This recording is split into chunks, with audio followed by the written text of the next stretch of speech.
Hi, I'm Bob Trask, and this is our weekly reset. Today, I'm really excited about our subject. It may not even last a full half hour as normally our talks are, but today I'm going to talk about your heart is calling you home. Think about that. That's kind of a bewitching sound, isn't it? Your heart is calling you home. It's absolutely true because your heart is the center of wisdom. It's not the center of intellectual thinking. That's the head brain. Your heart is the center of wisdom. The difference between the heart's and the brain's abilities are these two principles. One, the brain is directed by the ego. Did you know that? The brain is the servant of the ego. It does what the ego tells it to do, remembers what the ego tells it to remember, doesn't remember what the ego tells it not to remember, and remembers things in the way that it fits with the ego. The heart, on the other hand, is directed by curiosity. Curiosity. Oh man, we haven't talked enough about curiosity. Whew. Curiosity is sacred. You know, I've known several people that are minimally academically educated, and yet they're totally educated, fully educated. Why? Because they've been curious their whole lives. Always looking, always asking, always wondering. They meet people and they never forget that person. They say, gee, I knew a guy one time from Arkansas. That was, let's see, that was about 60 years ago. And that guy, he could make a sound like a train with his voice. And he had kind of a down home common sense that I always admired. And you remember things and people and incidents that changed your life, things that came to you as experiences that you remember, and you remember them in your heart because you hold them in your heart, because they were experienced in your heart. It was not just an intellectual experience. The brain is directed by the ego. The heart is directed by curiosity. So today, dear friend, dear friend, I want you to try to stay with me and see if we can create a whole new avenue of beingness. Imagine that everything that you know, everything that you have, everything that you are, everything that you do has doubled. Your wealth has doubled. Your consciousness of the world is doubled. Because that's what will happen when you go to your heart. In fact, probably more than doubles. Because it opens avenues for you. It's as though you live in a gated community and that you can drive anywhere you want. You got a car, you can drive anywhere you want, as long as it's inside of the gated community. And it's a pretty good sized gated community. So altogether, the roads and the trails in this gated community make up about 10 miles. So you can go for a drive anytime you want. 10 miles, quite a bit. You just can't go through the gate. Today, I'm going to tell you how to open the gate. Your heart allows you to find a whole new reality, a whole new reality. Didn't the famous British journalist Michael Burke tell us good instincts usually tell you what to do before your heart has figured it out? Or excuse me, before your head has figured it out? Good instincts usually tell you what to do before your head has figured it out. How many times has that happened to you? How many times have you just known? And you should have just gone with your knowingness, your natural knowingness. But no, you stopped and tried to figure it out. And in figuring it out, you got all confused. I don't want you to get confused because there's no confusion in your brain, in your heart mind. There's no confusion. See, that's the difference. It's the difference between understanding and knowing. And when we were little kids, we were we were totally heart. We were thinking with our heart. We were being in our heart. We were discovering every day. We were filled with curiosity. Mommy, how come the sky's blue? Mommy, when I get older, what will my name be? Constantly asking those kinds of questions because we're constantly curious, curious, curious, curious. Then we go to kindergarten or to the first grade, and then we learn that all of that is nonsense. Forget about that nonsense. Forget about all that imaginative stuff. Think. You've got to learn how to do addition and subtraction and read. Dick and Jane, you've got to be able to. So from that point on, maybe all through high school, or for those of us that, or those of you, I should say, who went to college, then you get all of that collegiate information and it's constantly up here. And then you sit down to take a test, and the test isn't like, how do you feel about that? What's your experience of that? How does that really resolve itself within your life and your mind and how you feel? No, no, no. The test says who founded the da da da da on da da da da date, and what was his name, first name, and how was he related to Abigail, blah blah blah. And you got to answer those questions because you got to have it all up here, and you got to remember it, and you got to memorize it, and it's all just facts, facts, facts, facts, and your brain's just full of that stuff. And you can get an advanced degree and get a scholarship to somewhere else and a scholarship to somewhere else and get all these advanced degrees and PhDs, and wow.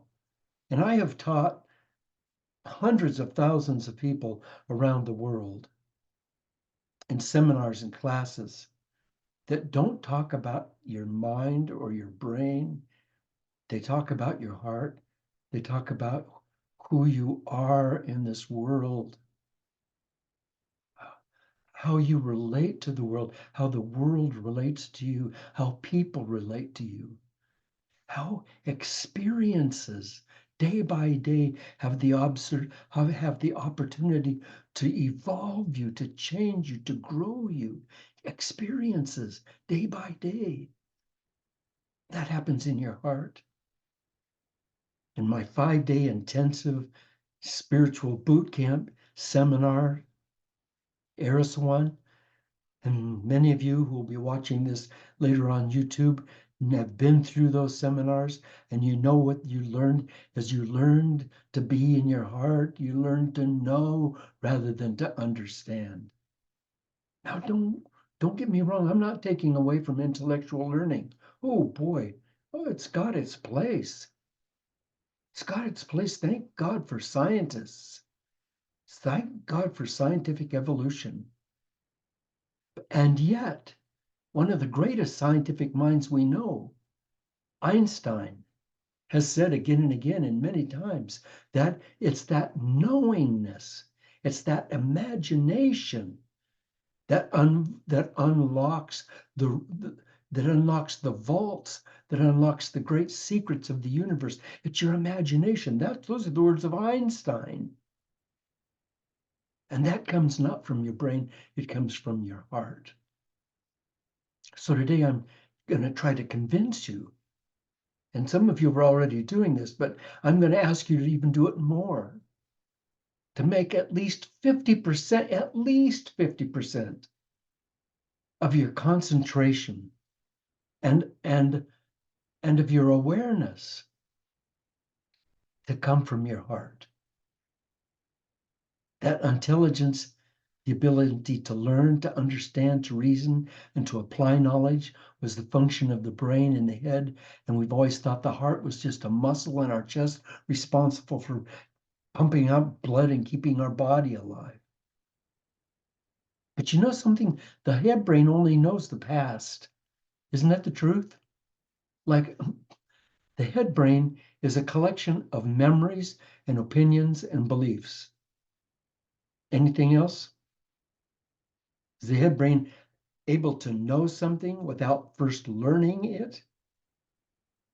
Don't you have to go to school to learn how to do things? When I was I guess I'm in the last part of junior high school, I was getting F's in math. I was, well, part of the problem is that I'm a numerically dyslexic, so I was flipping everything around in numbers, so I couldn't do the work. But the counselor came and took me and gave me an IQ test. I didn't know at the time that's what it was, but it was an IQ test. And the next day she saw me in the hallway and she said to me, "What are you doing? What's going on with you? What are you doing getting these low grades in math? Are you just lazy?" And I said, "No, I just can't do it." And so she put me in a special help class. And now I thought it was a special help class that was just for people who couldn't make it. Well, I didn't find out until later that it wasn't that at all. The teacher was a genius. God, he was just off the wall genius. And what he was doing is he was just asking us questions that couldn't be answered through numerical conjugations. That had to be answered through your ability to feel and reason outside of the box. And between us, I mean, there was like 7 or 8 of us in this class, and between us, we would do things like design bridges like the Golden Gate Bridge and figure out how much weight each strut would have to carry in order to be able to carry 100 cars plus the weight of the bridge. And we were doing all of that, just figuring it out, just thinking it through. What I should have known then, and I didn't know until many years later, is that the heart knows, the brain has to learn. The heart knows, the brain has to learn. You already know, my dear heart, you already know. You already know everything you need to know. What about your career? You already know what your next step is. You already know what to do. But you don't know in your head. And if you try to figure it out in your head, you're going to become frustrated, lost, confused, maybe even depressed, maybe even anxious. Just know and trust your heart. Trust that knowledge that's in you is sacred. And your heart is sacred. And do you know that that little babies, developing in the womb, that they develop their hearts and their heart wisdom before they develop their brain and their brain wisdom? Did you know that? The heart is actually superior in so many ways to the brain. And the heart, like the brain's got, the brain's, oh my gosh. You've heard me talk before about the brain. The amazingness of the brain. The synaptic gaps, the brains between the dendrites and the axons, the, the that little synaptic gap over which an electromagnetic current travels to carry thoughts and wisdom and senses of being across.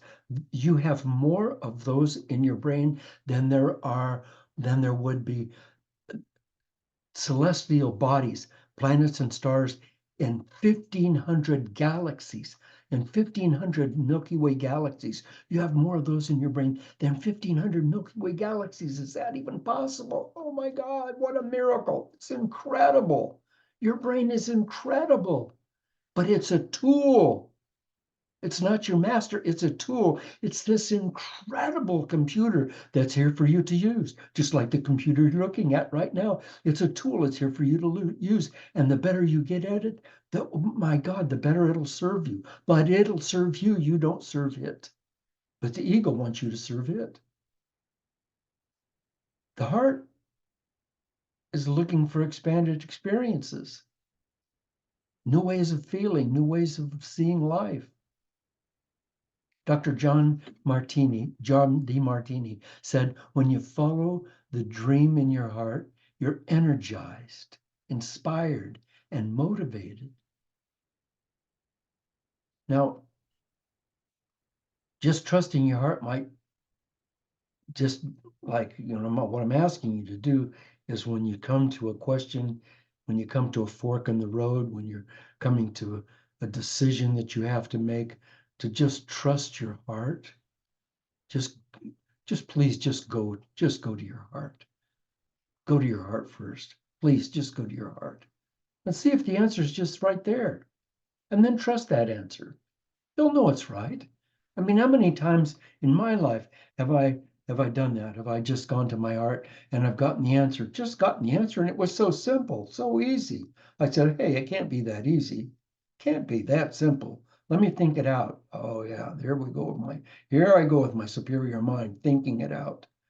And I think it out and think it out and think it out. And you know what? I come up with all of these complex possibilities. Geez, I could go this way, could go this way, could be this, could be that. Oh my God, what? But it all comes together when I conjugate all of the verbs and and put together all the math, and it comes out to, I think this is probably the right answer. And then I look back to what my heart said, and my heart knew all along.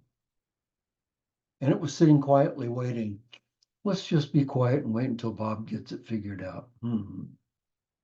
But it knew, it knew.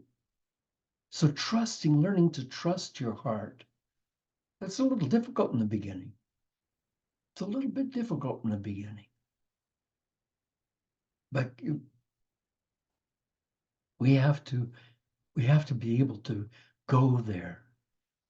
Yogi Bhagavan describes the heart center as the seat of pure consciousness. The seat of pure consciousness. Realized existence, knowledge and bliss. You know what Yogi Bhagavan is talking about is being one with reality on the largest scale, being one with the universe, with the multiverse, being one with all reality in all dimensions, in all forms, in all universes, at all times, in all space, being one with that, being able to pull in the knowledge and the energy of that, to be able to pull that in using that independent, complex nervous system known as the brain of the heart, which is the source, the pathway to the universe's vast, vast wisdom. And also the rhythmic beating of your heart, blum, blum, blum, blum, blum, blum, blum, is forming a cohesion within your entire body, so that all the organs and all the cells and everything are feeling that, because see, the blood's going into those at that beat, right? Going to go into the cells at that beat. The whole body is responding to that beat, so they all come into harmony. So when you have a great orchestra playing, or even a band playing, you've got a guy either on the bass, boom, boom, boom, boom, boom, boom, boom, or a person on the drums, da da da da da da, and the band or the orchestra. That's the rhythm that keeps all of the rest of them playing in harmony, keeps them all balanced. Your heart's doing that all the time, right now. As you're listening to me right now, your heart's keeping your whole body balanced, keeping your whole heart in rhythm, in coherence. And the magnetic field, like your heart has a magnetic field, right? And whether you knew that or not, it has a magnetic field, and it's 100 times greater than the magnetic field of the brain. I'm talking about the heart. I'm talking about us beginning to trust our hearts today. Magnetic field 100 times stronger than the brain. Communicating with the brain all the time. I was talking about all the neurons in the brain and how magnificent the brain is. The heart has 40,000 neurons, and each of those also have little synaptic gaps. Hundreds of thousands of them. But they're not trying to figure it out. They're not trying to figure anything out. They're accessing the university of knowingness, the university of wisdom. And that electronic magnetic field from your heart can be measured by a magnetometer 3 feet away from your heart in any direction. 3 feet away in any direction, it can be measured. That's how powerful your heart is. Our old friend Greg Braden, who's taught us so many classes, has an input for us here.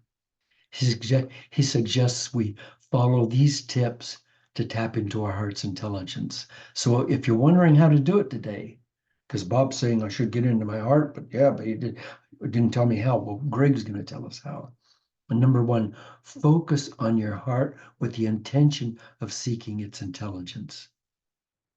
So you just look at your heart and say, yeah, I got this muscle in my chest and it's going boom, bitty boom, bitty boom. But no, but what if I look at it as though it has intelligence and I focus on it with the intention of seeking out its intelligence?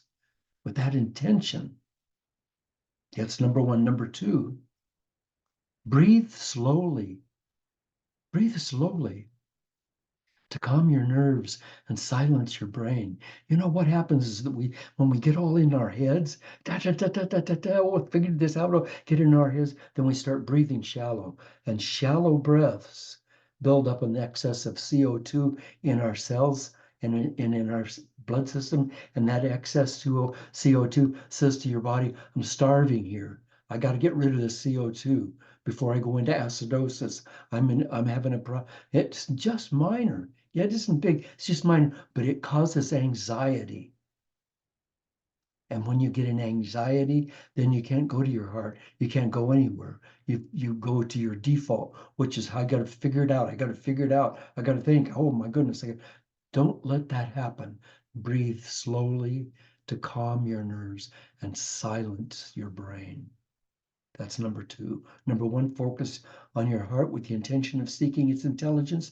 Number two, breathe slowly to calm your nerves and silence your brain. And number three, in order to activate the heart's energy.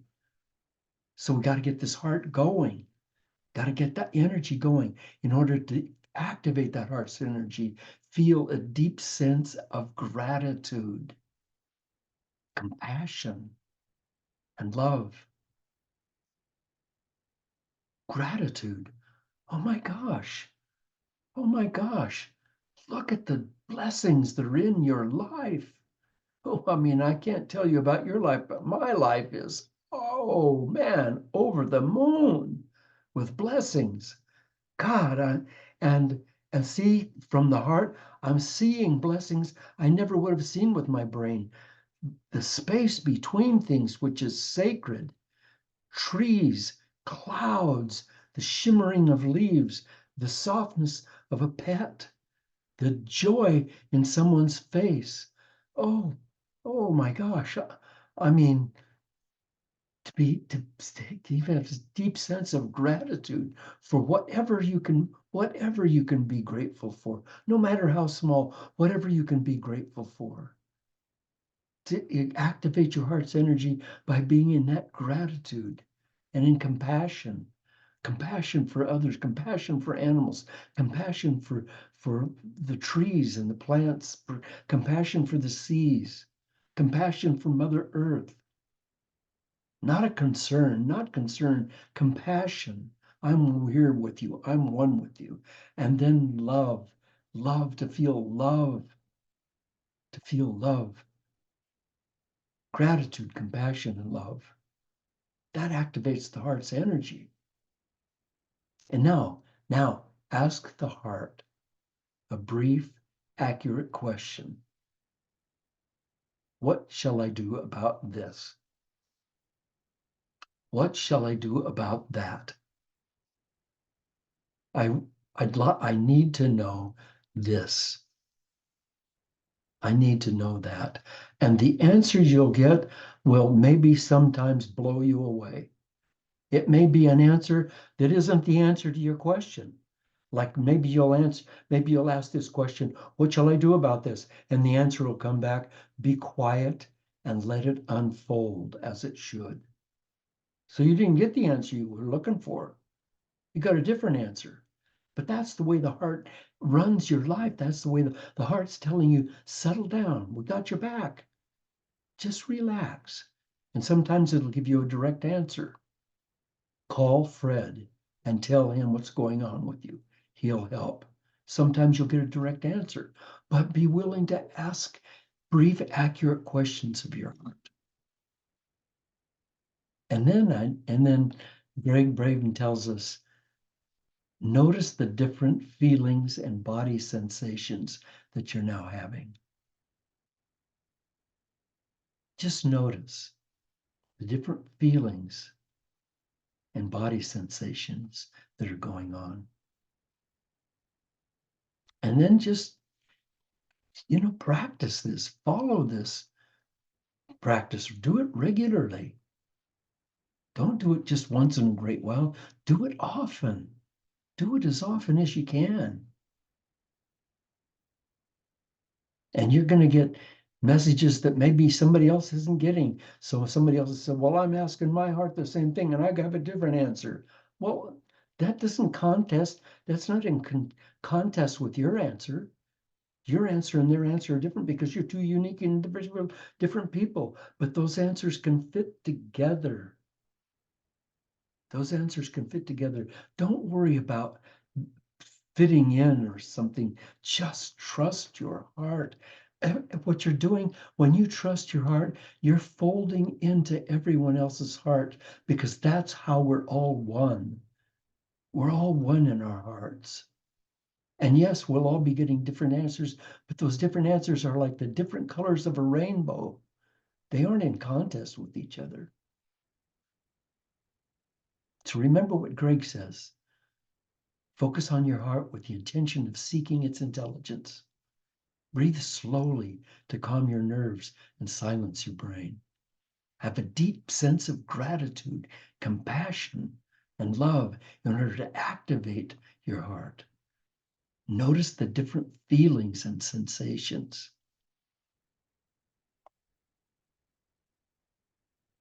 Author Roy Bennett said, don't be pushed around by the fears in your mind. Be led by the dreams in your heart.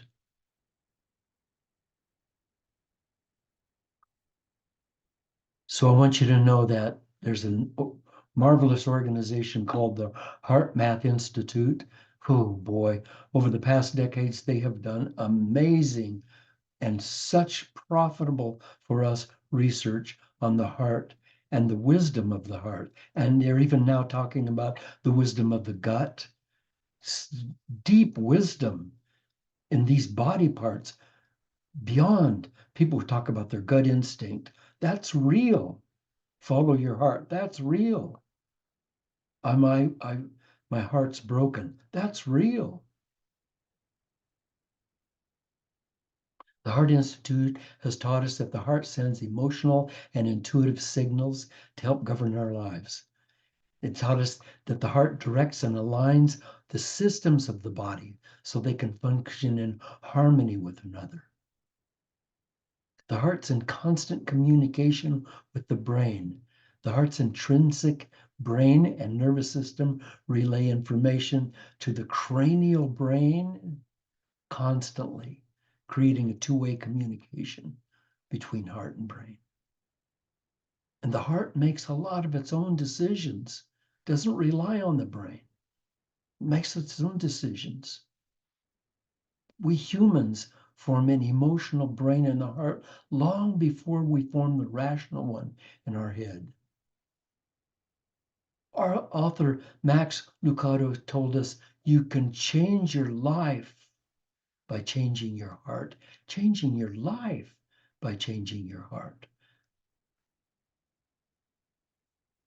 And also, what we now know is that when larger populations of people begin to trust the rhythm of their heart and to stay in alignment with the rhythm of their heart, what happens is that they have created a magnetic loop between them and the earth, the planet Earth. So increasing numbers of people add coherent heart energy to this global field and help strengthen and stabilize the feedback loops between human beings and Earth's magnetic fields. And finally, today, stay in your heart. Trust your heart. Listen to dear Helen Keller, who says the most beautiful things in the world cannot be seen or even touched. They must be felt with the heart. Put a smile on your heart today. Let your heart smile at the world. We live in paradise. If you don't know that, it's because you haven't been paying attention to your heart. Thank you so much for being with me. I love you. Would you please, if you will, go to bobtrask.com and maybe leave a donation so I can keep this good work going on in the world? And while you're there, would you mind buying my book, Up She Falls? A magnificent story, a novel about a woman crossing the Oakland Bay Bridge, an assistant district attorney who suddenly, without any intention on her part, gets tumbled into the light, and it changes her life entirely. Pretty strong adventure going on there. I think you'll like it. Thank you so much. Now, if you can stay with us for a while, we're going to be discussing some of the things we talked about today. And I'd love to have you here. But if you have to go, then I understand. Then go with my blessings and my love, and I'll see you next week.